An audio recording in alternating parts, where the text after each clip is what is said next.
Welcome back to Msty's Travelways, where we use passive sources of income to travel the world.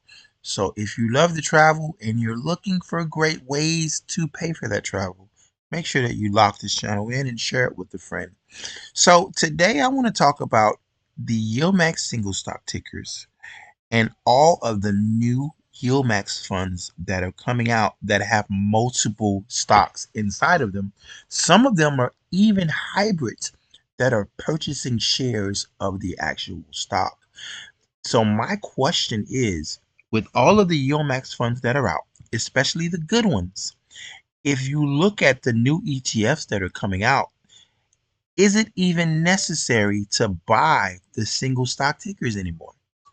I mean, it used to be before all you were getting was Ymax, which a lot of people don't like Ymax because Ymax has a bunch of junk in it. It's got Moderna, it's got JPMO, it's got XOMO, it's got some that don't pay a good yield, right? And then you have YMAG, which is good, but it doesn't have some of the heavy hitters like Coney and Msty, and some of those that pay out a good yield.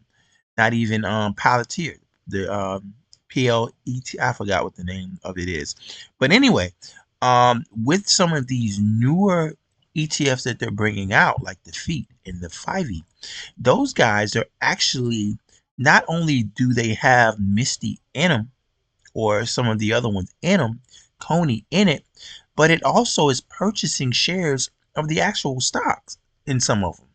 So are we seeing a point in time now where it's not even necessary to own any of the single stock tickers? And I was already migrating away from the single stock tickers because, as you've seen before, when with SMCY, I think it was SMCY, when the stock took a beating, the when the underlying took a beating, SMCY plunged through the floor, right?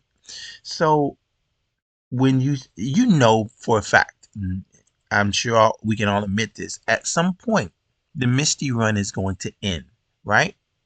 So when that Misty run does end and dip and Bitcoin starts to come down, if it does, wouldn't it make more sense to not just have be holding Misty, but to be holding Misty inside of an ETF, so you don't take all of the downside, so that the other 6 or 7 stocks that are inside of that ETF is able to keep you afloat without your stock price taking a major blow. That is the thing with these Yieldmax funds, is the NAV.